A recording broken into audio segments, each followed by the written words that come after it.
Então, vocês vejam que quando você tem caches, você tem a questão de que uma cache ela é menor do que uma memória principal. Então, alguns dados, né, que o processador vai tentar acessar na cache não vão ser encontrados na cache, vão ser encontrados na memória principal. Então, isso tem um tempo distinto. Tá? O dado que o processador tenta acessar, quando eu digo dado, entendo por dado ou instrução, tá? Que o processador tenta acessar, se ele é encontrado na cache, então a cache devolve esse dado muito rapidamente, né, com um tempo de acesso bem curtinho aí para o processador. Quando preciso na memória, esse tempo demora mais, ok? Então, nesse sentido, nós temos aqui uma métrica que se chama tempo de acesso efetivo à memória. Essa métrica aqui, pessoal, ela procura nos indicar qual é o tempo médio para cada acesso à memória. Cada acesso que eu fiz à memória tomou aproximadamente o tempo descrito por essa métrica aqui. Tá? E como é que ela faz isso, pessoal? Então, EAT, né, o tempo de acesso efetivo, né, vem do inglês aqui, né, ela considera a taxa de hit, a taxa de acerto, tá? O tempo, tá? Que é necessário para se acessar uma cache, ok? E ao contrário da taxa de hit, nós temos a taxa de miss, a taxa de falhas, que é isso daqui, tá? Então eu tenho a taxa de acerto vezes o tempo, tá? E o tempo físico, né, para eu fazer um acesso, e aqui a taxa de falhas vezes o tempo de uma falha. O que é o tempo de uma falha, pessoal? O tempo de uma falha é o tempo que é necessário para eu ir no próximo nível de memória, tá? Então, por exemplo, se eu tenho um processador, então vejamos aqui, se eu tenho um processador que tem apenas uma memória cache, tá? Então nós temos que visualizar isso da seguinte forma, né? Então, eu vou olhar aqui para outro slide para a gente ter um pouquinho mais espaço, tá? Então, considerem aqui essa situação. Então, nós temos um processador, tá? Então, aqui está o nosso processador, ok? Então, o processador, ele, a cada ciclo de clock, ele vai gerar um endereço, né, para ser buscado uma instrução na memória, ok? Então, esse endereço que é gerado aqui vai ser, vai ser levado até uma memória cache, tá? Então, nós temos aqui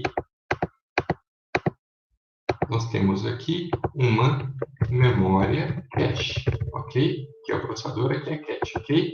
Só que pode acontecer desse dado que o processador está buscando não ser encontrado aqui na cache, que a cache tem um tamanho limitado, como nós bem sabemos, tá? Então, para esse caso, o controlador de cache deve levar esse endereço até o próximo nível de memória, tá? Vamos assumir aqui, ó, que o próximo nível de memória já é a memória principal, tá certo? Então, o que acontece nessa situação? Nessa situação, nós temos esse acesso aqui que acontece do processador à memória cache, né? Se ele encontra o dado, nós chamamos isso de hit, tá? Hit time, tá? Ou tempo do acerto, ok? Se o dado não está aqui, eu preciso ir, neste exemplo, até a memória principal, nós chamamos isso de penalidade do miss, tá? Ou miss penalty, tá? Miss penalty, ok?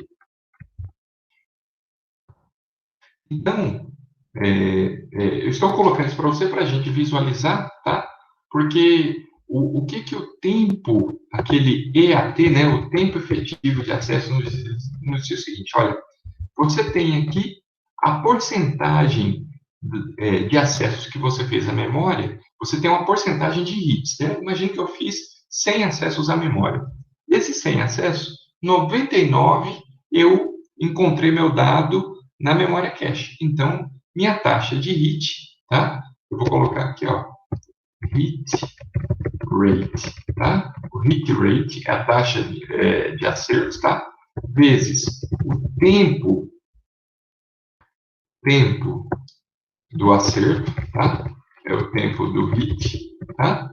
Mais a miss rate, tá? Lembrando, pessoal, uma coisa muito importante, que miss rate, tá, é o inverso da hit rate, tá? Então, se eu tiver uma taxa de acerto de 99%, minha taxa de erro, ou a miss rate, vai ser de 1%, tá bom?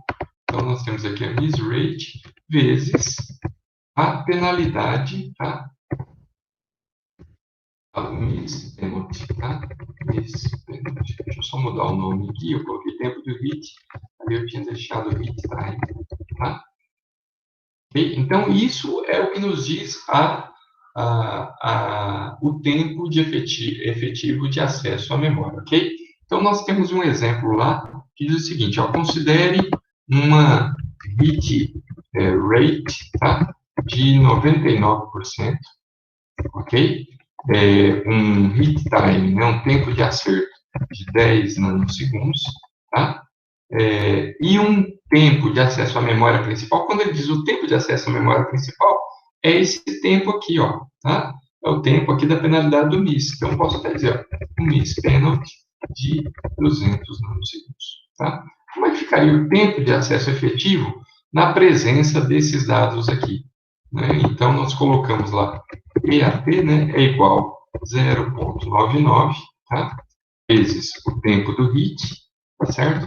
Mais o tempo do miss, né? Veja, olha, o tempo do miss é 1 menos isso daqui, tá? Vai dar o 0,01, okay?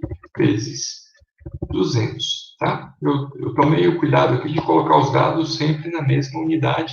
Tomem sempre atenção nisso, tá? Se eles estão na mesma unidade de tempo, tá? Aqui está nanosegundo, então tudo funciona bem, ok? Pelos nossos cálculos que nós fizemos esses dias, na aula passada, essa situação aqui vai nos dar, quer ver? Deixa eu só fazer rapidinho aqui. Vai nos dar 11,9, tá? Então, o resultado aqui é 11,9. O que significa esses 11,9 nanosegundos? Significa que, em média, né, cada acesso que eu precisei fazer à memória, por exemplo, toda vez que eu vou buscar uma instrução, eu preciso de memória, né? Então, isso é um acesso. Então, cada acesso que eu fiz à memória demorou 11,9 nanosegundos. Tá bom? Em muitas situações, pessoal, às vezes, esse hit time, ou o miss penalty, que não é expresso em tempo, às vezes ele é expresso em ciclos de clock, tá? Também não tem problema, tá? Imagine que eu falasse para vocês, olha, quer ver? Eu vou só colocar esse dado novamente aqui. Deixa eu ver se eu consigo pegar, fazer uma cópia.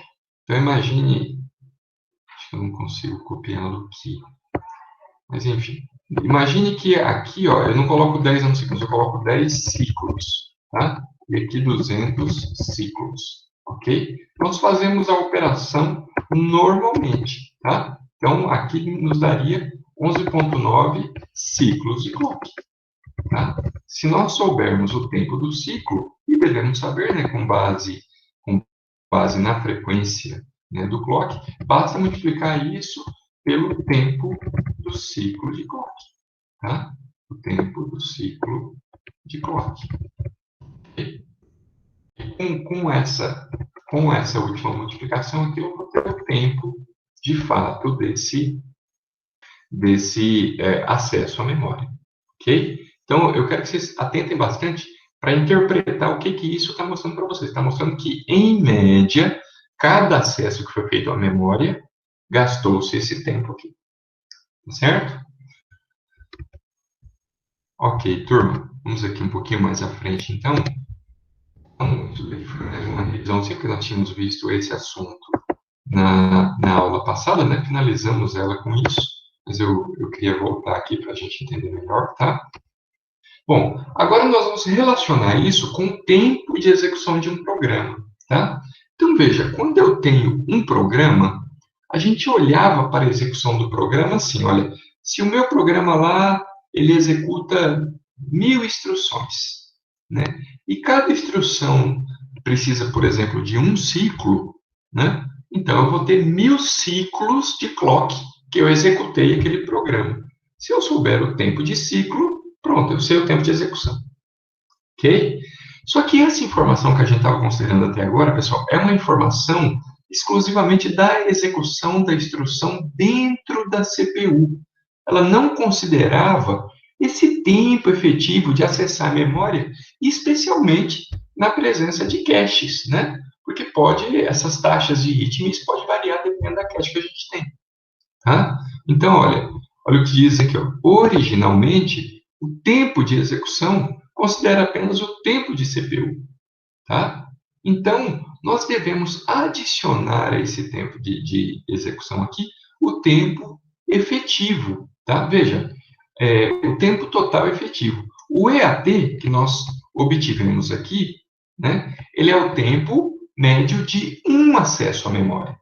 De um acesso. Tá? Agora, veja, cada instrução, eu vou precisar acessar a memória no mínimo uma vez. Tem instruções que eu preciso acessar 2 vezes a memória. É o caso da instrução load, da instrução store.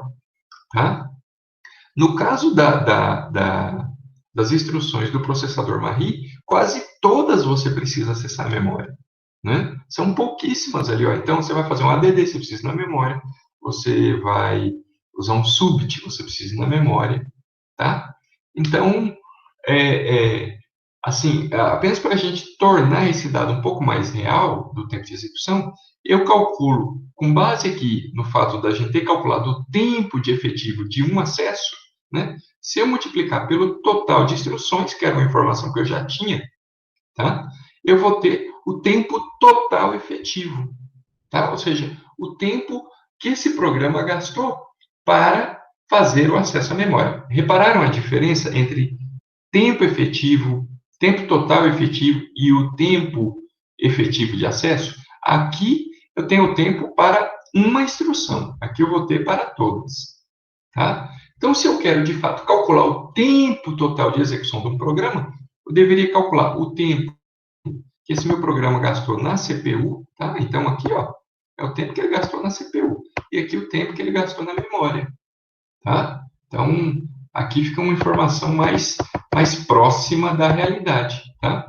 Então, aqui nós temos o tempo da CPU, certo? Mais o tempo da memória. Ok? Isso nos dá o tempo total de execução. Ok, pessoal? Então, repararam como essas coisas vão encaixando até a gente ter uma informação mais precisa sobre o tempo de execução de um programa. Ok? Vamos tentar botar isso na prática aqui, ó. Então, calcule o tempo total de execução para um programa que tem 1000 instruções. Tá? Então, o nosso programa tem 1000 instruções, tá certo? Em uma CPU de 1 GHz. Ok? Considerando que cada instrução necessita de 3 ciclos para executar. Tá certo? Então, lembrem, né, que nós podemos começar aqui calculando o tempo de execução, que é o tempo dentro da CPU. Tá certo? Reparem, ó, que o tempo de execução ele é formado pelo total de instruções que foram executadas, tá? Muita atenção aqui, pessoal, nessa informação, tá? Aqui, ó, é o total de instruções que foram executadas. Não quer dizer as instruções do programa. A gente faz um programa, compila, né? Aí a gente olha lá no código, fala, poxa, esse programa aqui tem 50 instruções. Não quer dizer que esse programa vai executar as 50. Pode ser que ele execute menos e pode ser que ele execute muito mais por causa dos laços que existam dentro do programa, tá? Então, essa informação que a gente traz aqui para o tempo de execução e tempo total efetivo é das instruções que foram executadas, tá? Então, 1000 instruções foram executadas, tá? Cada instrução gasta 3,5 ciclos, né, de clock.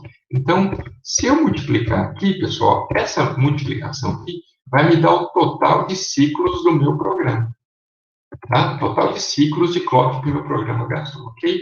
Agora, se eu pegar esse total aqui e multiplicar pelo tempo do ciclo, tá? Aí eu vou ter o tempo de execução na CPU. Ok? Só que vocês reparam que eu não tenho o tempo do ciclo, eu tenho a frequência de clock. Alguém lembra como se obtém o tempo do ciclo a partir da frequência de clock? Tá? Então, da frequência é possível obter o tempo do ciclo tranquilamente, ok? Então, o tempo do ciclo é 1 sobre a frequência aqui. Essa frequência, reparem que ela está aqui em gigahertz, tá?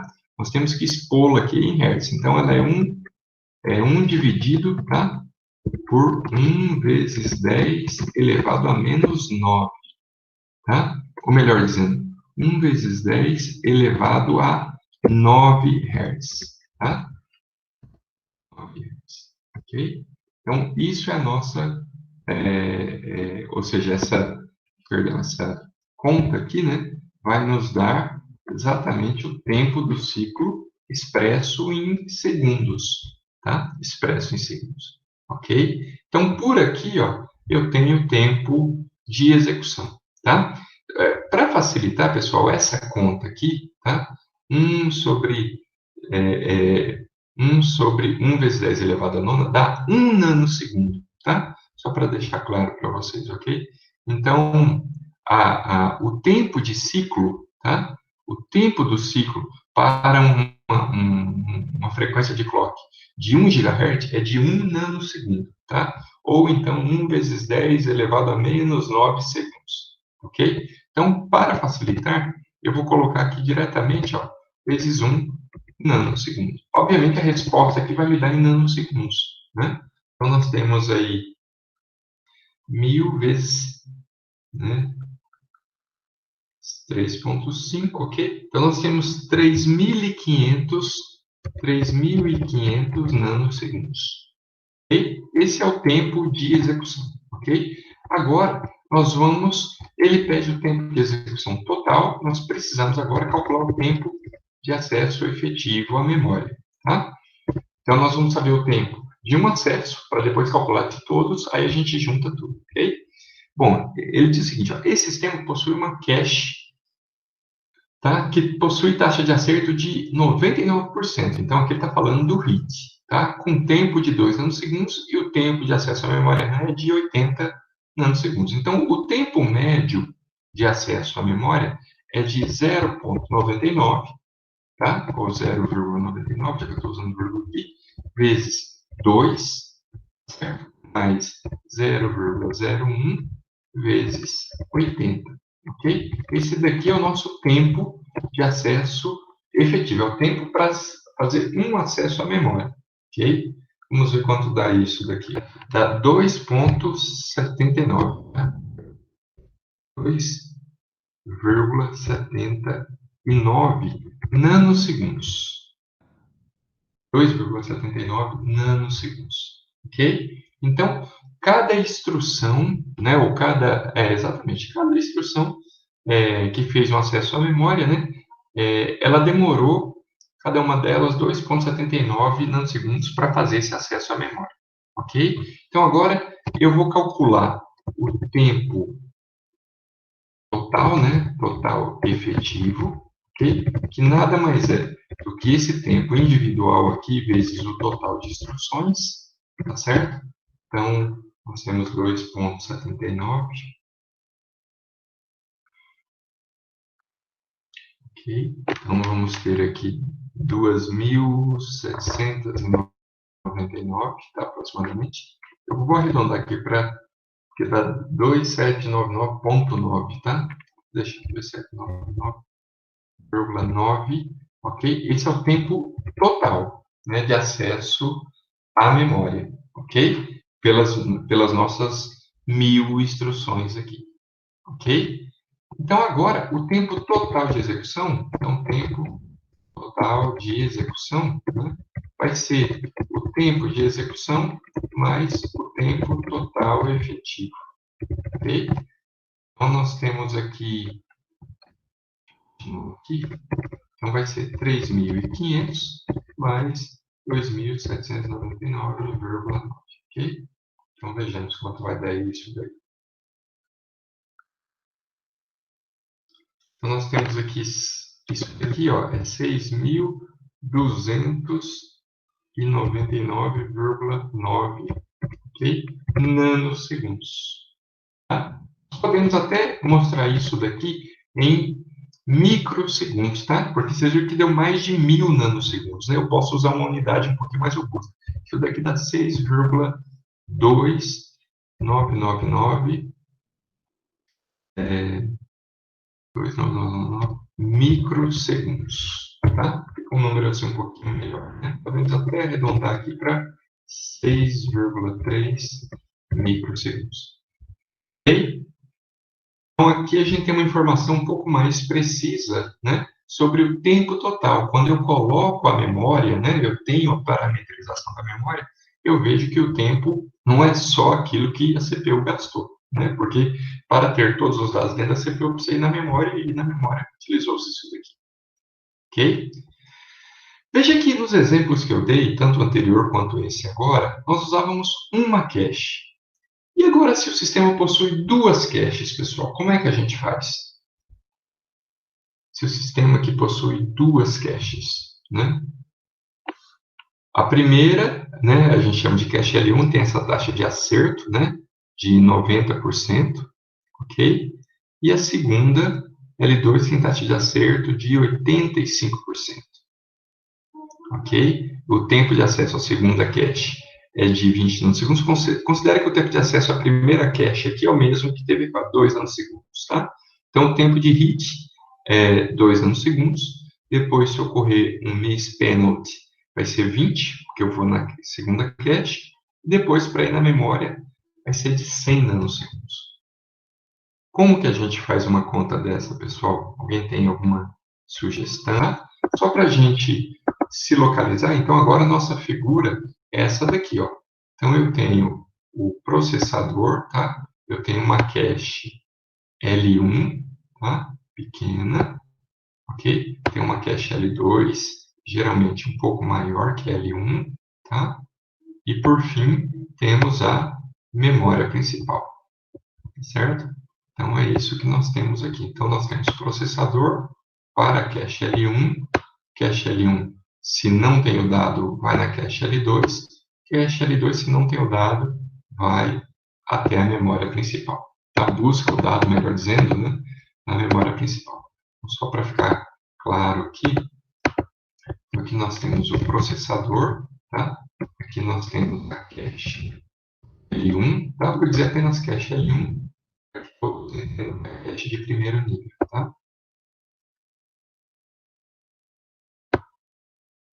Cache L1.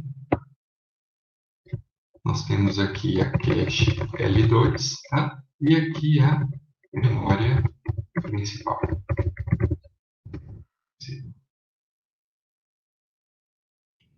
Deixa um pouquinho para cá.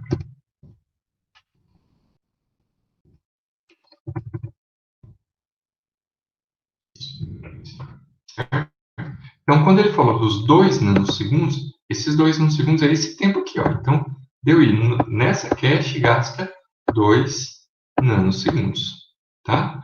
Para eu ir nessa cache aqui, já vai gastar 20, ok? Vou omitir aqui os nanosegundos, porque tudo é em nanosegundos.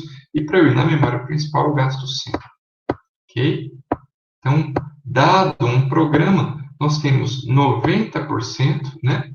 Eu tenho de acesso. Veja, todos os acessos eu vou fazer aqui, não tem jeito, né? Mas 90% deles eu só faço aqui, tá? Então, vai sobrar 10% para cá, tá percebendo? Se eu tenho 90%, né, que eu vou aqui na cache L1 e resolvo, né? Então, sobra 10, esses 10 é o que vem para cá, tá certo? Desses 10 que chegam aqui, ok? O que nós temos? Nós temos 85% eu resolvo aqui mesmo, tá bom, pessoal? Então, aqui que é o ponto-chave. Vocês têm que entender que dos 10%, tá? Nós temos 10%, tá? Ok? Multiplicado, tá? Pelo 85%, que é a taxa de acerto. Ok? 85%. Ok? E aí, desses 85% aqui, nós temos 15, né? Sobra 15, né? Mas veja, 15 desse total aqui, né?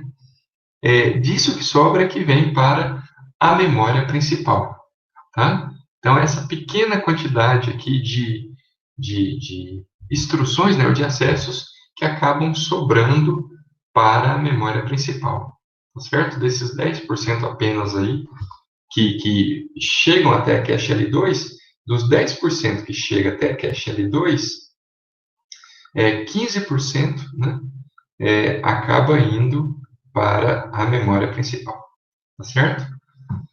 Bom, então vejam, como é que nós vamos colocar isso aqui, né? Então, primeiramente, vamos tentar olhar para o tempo efetivo da memória, né? Vocês lembram, o tempo efetivo da memória é hit, né? Vezes o hit time, ok? Mais o, a taxa do MIS, né? A taxa do MIS é 1 menos o hit, tá certo? Vezes o MIS. Essa é a fórmula geral, tá?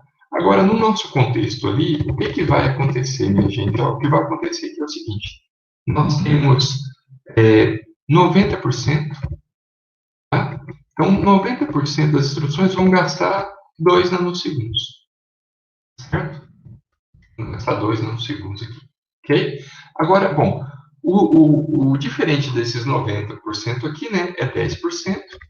Tá? Só que desses 10%, 85% eu vou resolver aqui com 20 nanosegundos. Está percebendo? Então, eu vou multiplicar aqui por 0,85, certo? Por 0,85, tá?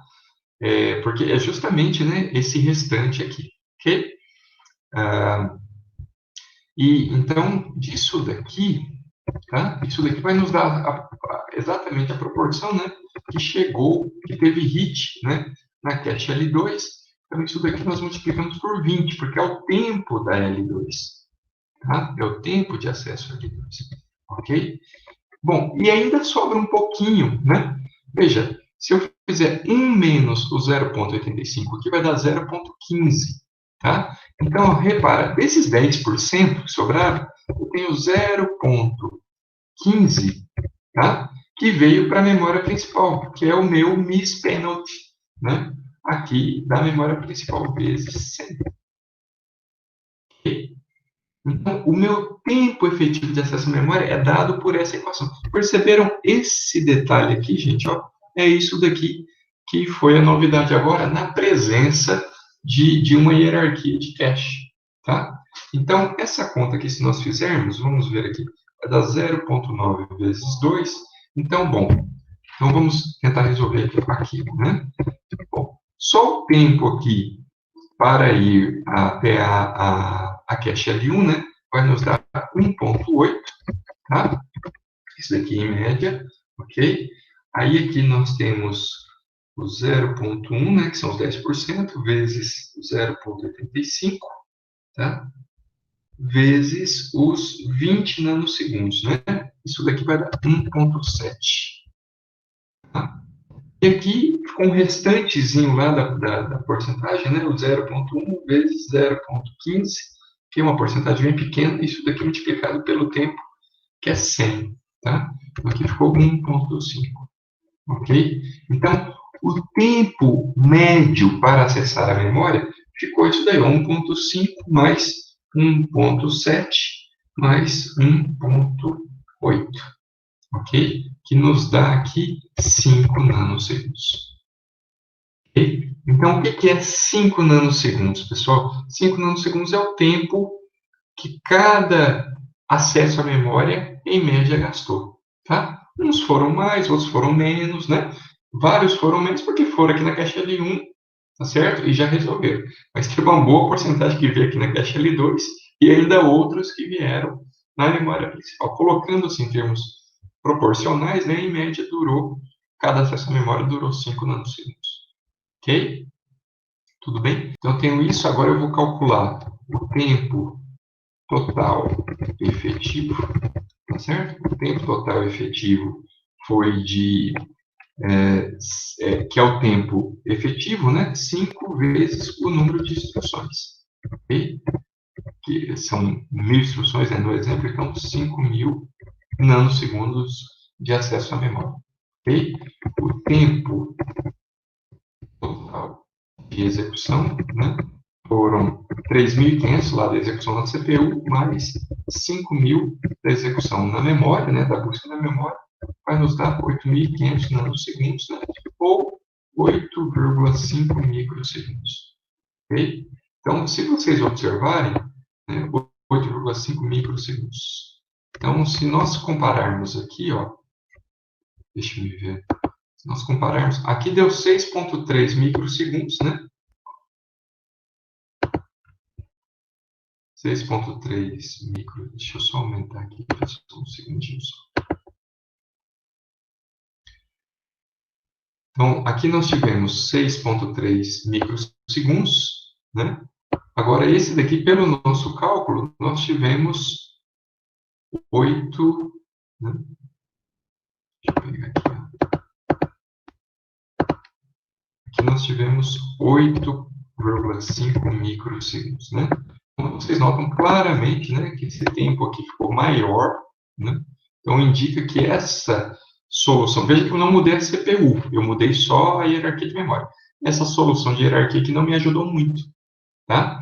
E fica fácil saber que não me ajudou muito, sabe por quê? Porque eu reduzi, ó, a taxa de acerto na cache L1. Aqui tinha 99%, né, de acerto na L1, ok? Então, eu acabei reduzindo e ainda aumentei quando ela foi para a memória principal.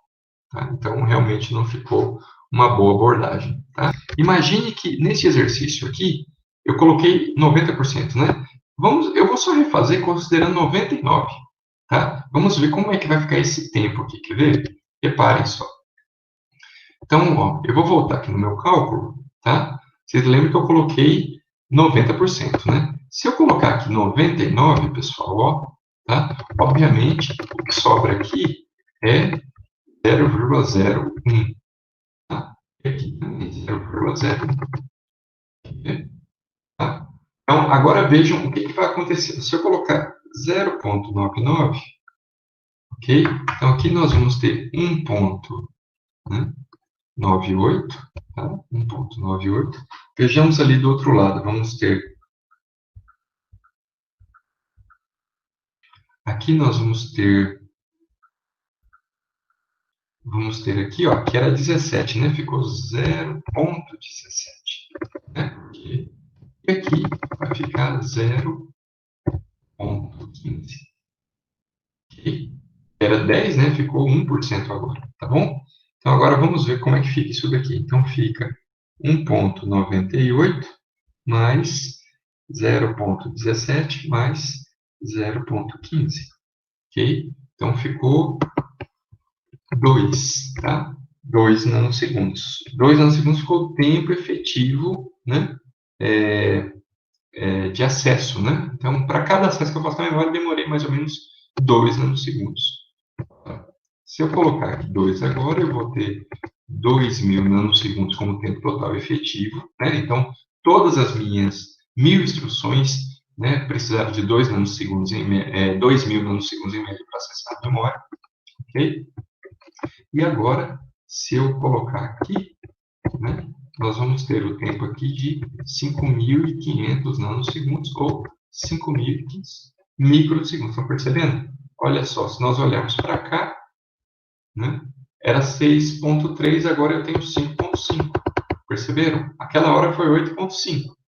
Né? Se eu mantiver a mesma taxa, o que é comum, né? Você adiciona uma segunda cache, você não perde, né, a capacidade de acerto da cache L1, tá certo? O que você faz agora é mitigar, é esconder, né, esse acesso demorado que tinha lá para a memória principal, porque você passa por um segundo nível de cache que tem ali alguns acessos disponíveis.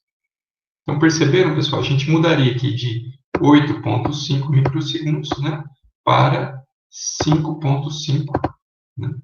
Ficaria, deixa eu colocar aqui mais para frente, 5,5 microsegundos. Ok? Bem melhor. Inclusive, melhorou o tempo, né?